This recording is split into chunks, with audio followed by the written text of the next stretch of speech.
Alright, here we go again. Hello, everyone. Welcome back to Reading Great Gatsby. This is chapter 5. We are almost halfway done with the book now. Actually, we're over halfway done, at least in chapters. Pages, we still got a good while.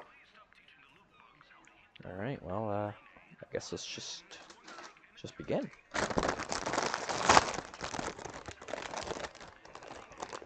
got a little snack to keep me awake. I don't think the mic should pick it up, so alright.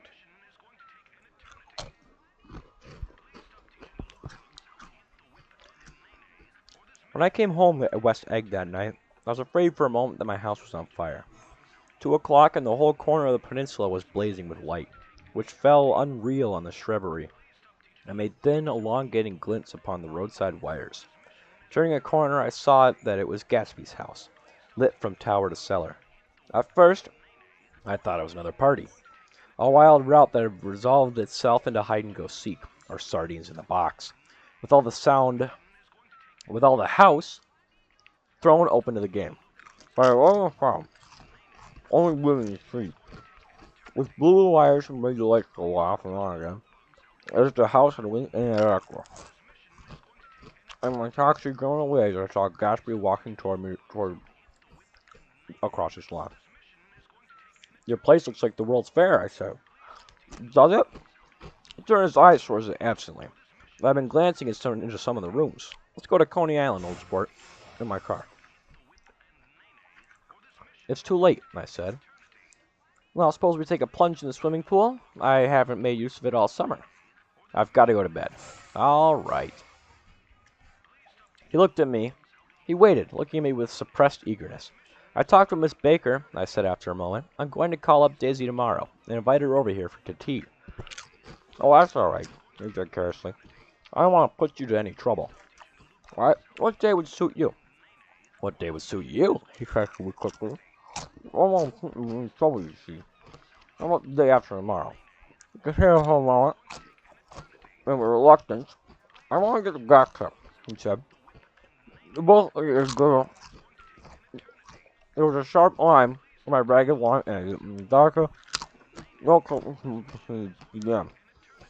I suspected he meant my grass. I didn't know that, he said uncertainly, and hesitated. Would you rather put it off for a few days? Oh, I don't know about that.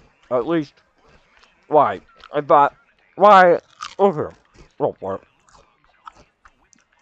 You don't make much money, do you? Not very much. It's to reassure him and here across her.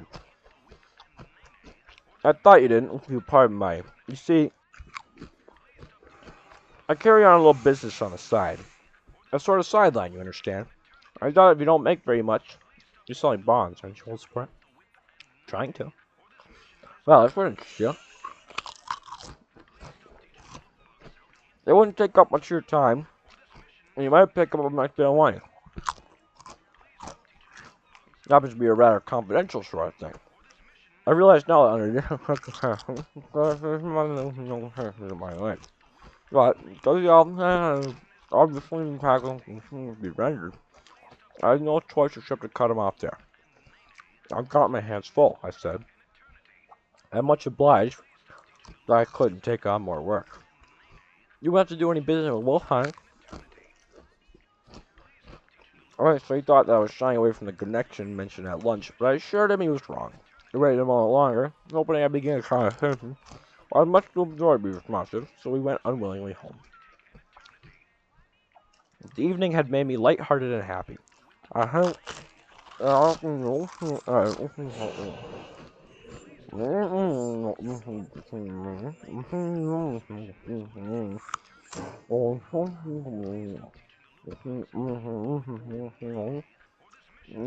come to tea. Don't bring Tom, I warned her. What? Don't bring Tom. Who is Tom? She asked innocently. The day agreed upon was pouring rain. At 11 o'clock, a man in a raincoat, dragging a lawnmower, came to my front door and stopped me, gasping, and sent him over to cut my grass. I mean, I forgot to tell my Finn to come back. That's good. Chips are good. Hope it's not too loud on mic. Searching for among soggy, whitewashed alleys and to buy some cups and lemons and flowers. The flowers were unnecessary.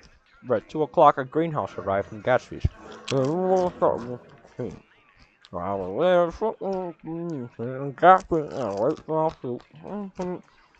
going to call a guy. How you doing? He's a pal. I'm not that guy who is everything alright? He asked immediately. The grass looks fine if that's what you mean. What grass? He inquired blankly. Oh, the grass in the yard. He looked out the window at it, but judging from expression, I don't believe he saw a thing. Looks really good. One of the papers said they thought the rain would stop about 4. I think it was the Journal. Have you got everything you need in the shape of tea? I was going to the pantry, where he looked a little reproachfully at the Finn. Together we scrutinized the 12 lemon cakes from the delicatessen shop. Will they do? Of course. They're fine. And he added hollowly, old sport. The rain cooled about 3:30 to a damp mist, through which occasional thin drops swam like a dew. Gatsby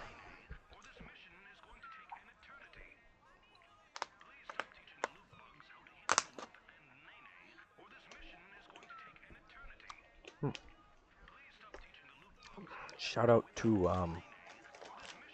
what's that say? Jay's Ridges. Bought them from, I think it was from Pat's. Yeah, I think these came from Pat's Foods in Norway. Not bad at all. Have the sour cream and onion flavor. Pretty good. Pretty good. Pretty good. Alright. Back to it. Where was I? Looks very good, he remarked vaguely. One of the papers said they thought the rain would stop about 4. I think it was the Journal. Have you got everything you need in the shape of tea? Oh, no, that's right. I read that. The rain cooled about 3:30 to the damp mist. There were thin drops swam like dew. Gatsby looked with vacant eyes to a copy of Clay's Economics, starting at the finished tread that shook the kitchen floor, and peering through the bleared windows from time to time, as if a series of invisible but alarming happenings were taking place outside. Finally, he got up and informed me, in an uncertain voice, that he was going home. Why's that? Nobody's coming to tea. It's too late. He looked at his watch as if there was some pressing demand on the time elsewhere. I can't wait all day. Don't be silly. It's just 2 minutes to 4.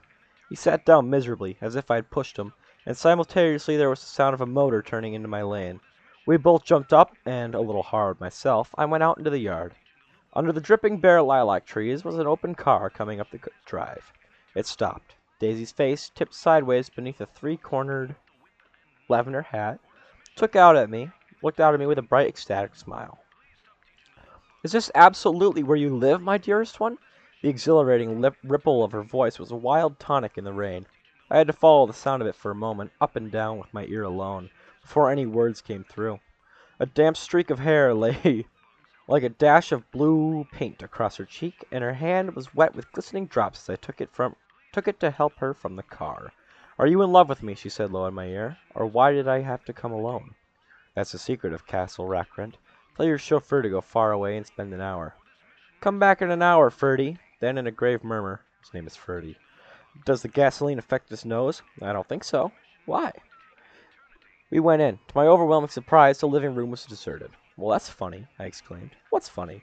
She turned her head as there was a light, dignified knocking at the front door. I went out and opened it. Gatsby, pale as death, with his hands plunged like weights in his coat pocket, was standing in a puddle of water, glaring tragically into my eyes. With his hands still in his coat pockets, he stalked by me into the hall, turned sharply as if it were on a wire, and disappeared in the living room. It wasn't a bit funny. Aware of the loud beating of my own heart, I pulled the door to against the increasing rain. For half a minute there wasn't a sound.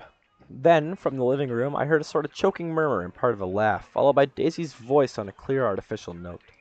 I certainly am awfully glad to see you again. A pause. It endured so horribly. I had nothing to do in the hall, so I went into the room.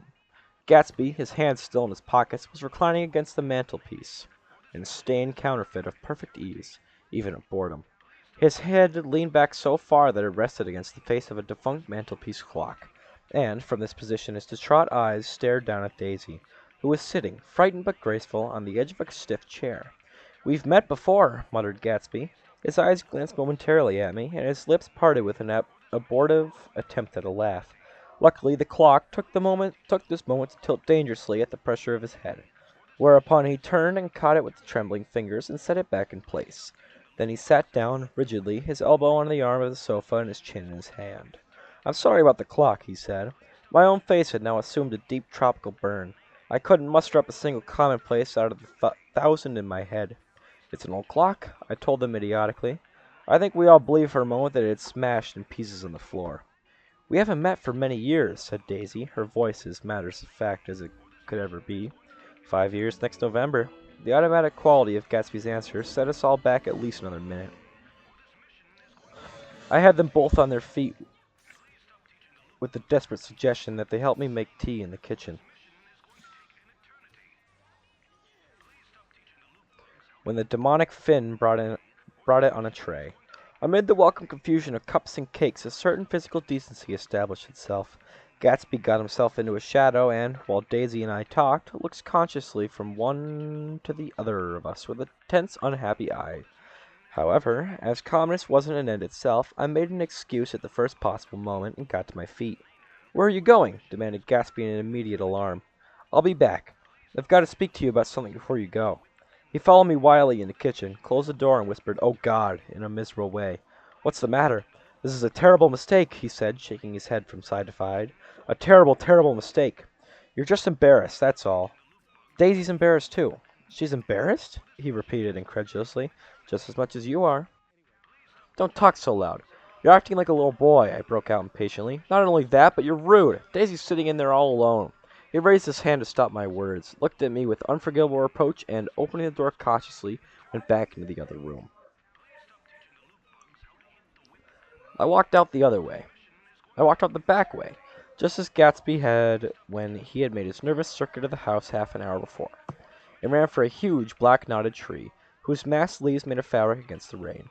Once more it was pouring, and my irregular lawn, well shaved by Gatsby's gardener, abounded in small muddy swamps and prehistoric marshes.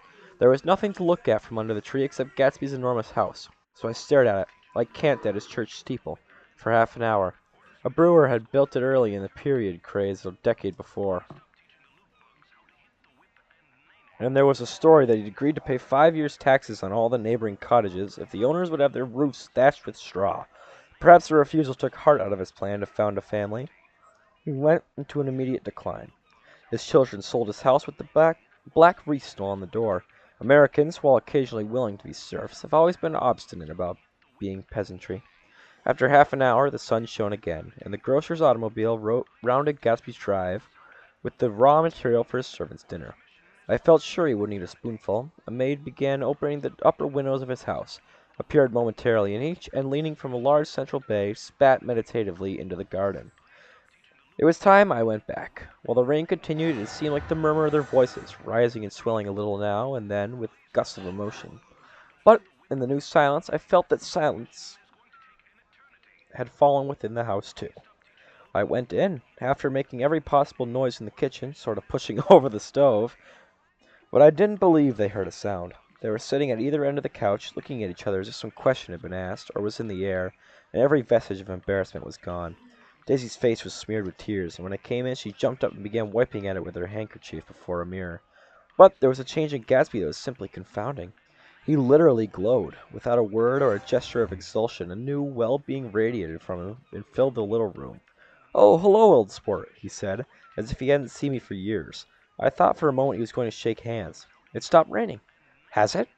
When he realized what I was talking about, that there were twinkle bells of sunshine in the room, he smiled like a weatherman, like an ecstatic patron of recurrent light, and repeated the news to Daisy. "What do you think of that? It stopped raining." "I'm glad, Jay." Her throat, full of aching, grieving beauty, told only of her unexpected joy. "I want you and Daisy to come over to my house," he said. "I'd like to show her around." "You sure you want me to come?" Absolutely, old sport.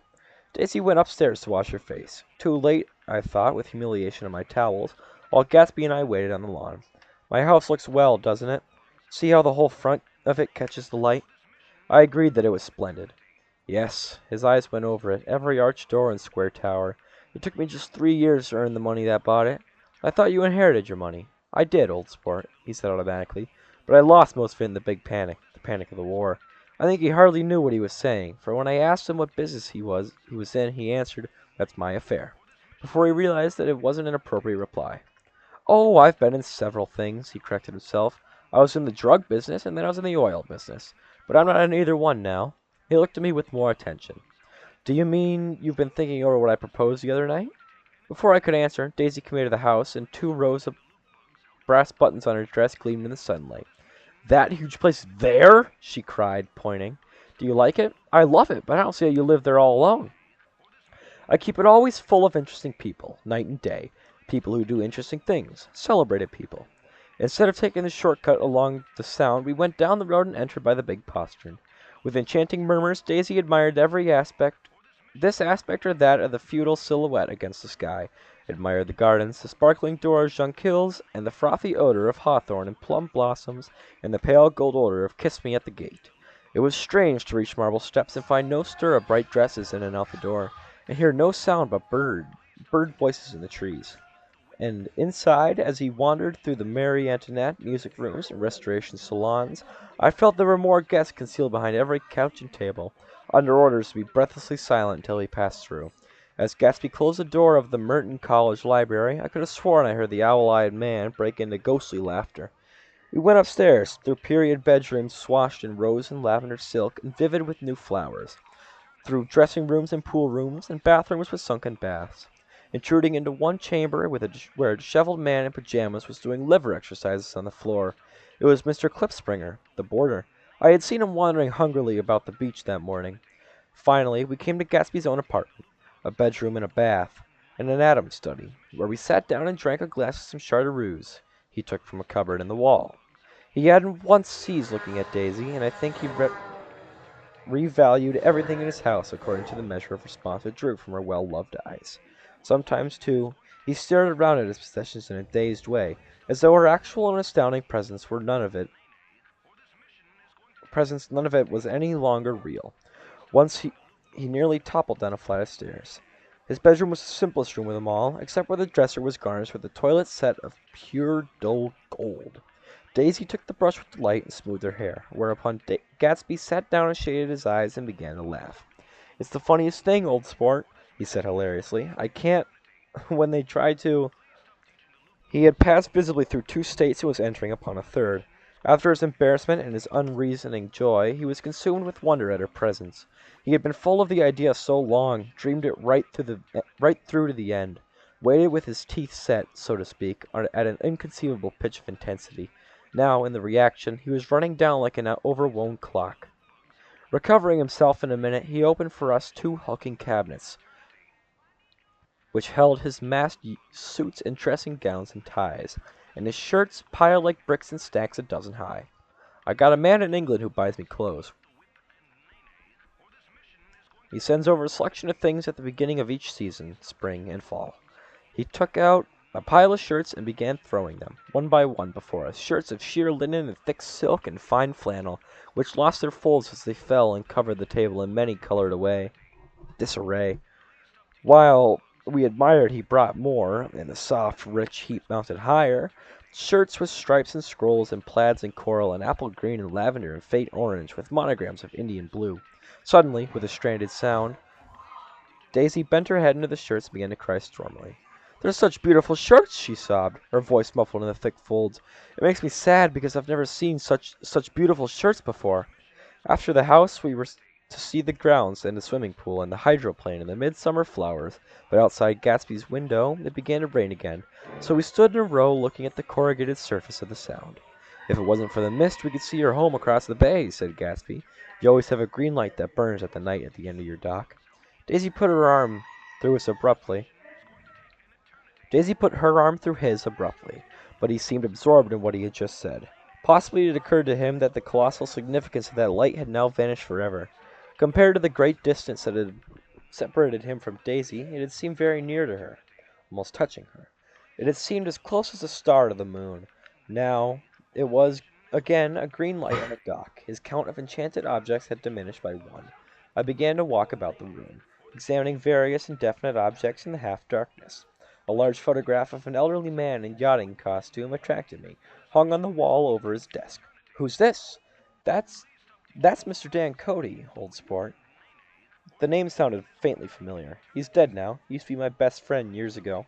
There was a small picture of Gatsby, also in yachting costume, on the bureau. Gatsby with his head thrown back defiantly, taken apparently when he was about 18. "I adore it!" exclaimed Daisy. "The pompadour! You never told me you had a pompadour, or a yacht!" "Look at this," said Gatsby quickly. "Here's a lot of clippings, about you." They stood side by side examining it. I was going to ask to see the rubies when the phone rang, and Gatsby took up the receiver. "Yes?" "Well, I can't talk now." "I can't talk now, old sport. I said a small town. He must know what a small town is." "Well, he's no use to us if Detroit is this idea of a small town."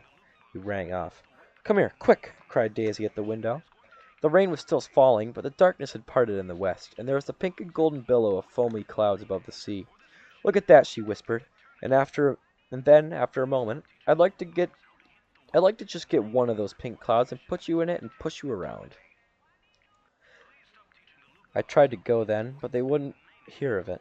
Perhaps my presence made them feel more satisfactory alone. "I know what we'll do," said Gatsby. "We'll have Klipspringer play the piano." He went out of the room calling "Ewing!" and returned in a few minutes accompanied by an embarrassed, slightly worn young man, with shell-rimmed glasses and sandy brown hair. He had now decently clothed in a sport shirt, open at the neck, sneakers, and dust trousers of the nebulous hue. "Did we interrupt your exercises?" inquired Daisy politely. "I was asleep," cried Klipspringer, in a spasm of embarrassment. "That is, I'd been asleep, then I'd got up. Klipspringer plays the piano," says Gatsby, cutting him off. "Don't you, Ewing, old sport? I don't play well. I hardly play at all. I'm all out of practice." "We'll go downstairs," interrupted Gatsby. He flipped a switch. The gray windows disappeared as the house glowed full of light. In the music room, Gatsby turned on a solitary lamp beside the piano. He lit Daisy's cigarette from a trembling match and sat down with her on a couch far across the room, where there was no light save what the gleaming floor bounced in the hall. When Klipspringer had played the Love Nest, he turned around on the bench and searched unhappily for Gatsby in the gloom. "I'm all out of practice, you see. I told you I couldn't play. I'm all out of practice." "Don't talk so much, old sport," commanded Gatsby. "Play!" In the morning, in the evening, ain't we got fun. Outside the wind was loud, and there was a faint flow of thunder along the sound. All the lights were going in the West Egg now. The electric trains, men carrying, were plunging home from the rain in New York. It was the hour of a profound human change. An excitement was generating in the air. One thing's sure and nothing's surer. The rich get richer and the poor get children. In the meantime, in between time... As I went over to say goodbye, I saw that the expression of bewilderment had come back on Gatsby's face, as though a faint doubt had occurred to him as to the quality of his present happiness. Almost 5 years! There must have been some moments even that afternoon when Daisy tumbled short of his dreams, not through her own fault, but because of the colossal vitality of his illusion. It had gone beyond her, beyond everything. He had thrown himself into it with a creative passion, adding to all the time, decking it out with every bright feather that had drifted his way. No amount of fire or freshness could challenge what a man will store up in his ghostly heart. As I watched him, he adjusted himself a little, visibly. His hand took hold of hers, and as he said something low in his ear, he turned toward her with a rush of emotion. I think that voice held him most, with its fluctuating feverish warmth, because it couldn't be overdreamed. That voice was a deathless song. They had gotten me. They had forgotten me. But Daisy glanced up and held out her hand. Gatsby didn't know me now at all. I looked once more at them, and they looked back at me, remotely, possessed by intense life. Then I went out of the room and down the marble steps into the rain, leaving them there together. End of chapter 5. Again, another solid chapter, you know? I like just about everything about that chapter. We learn more about Daisy and Gatsby, and how Gatsby's got a huge crush on her. Which, I mean, alright. I mean, sure, the man is batshit crazy. I mean, he hasn't seen her in 5 years, and he's been holding on to a crush on her this whole time. The house tour was cool. I like when he brought in, I think it was, yeah, Clipspringer. I wish I could have known what he was actually playing, but, you know, because it's a book, it's not really music. Anywho, that is the end of Chapter 5. I'll see you in the next chapter.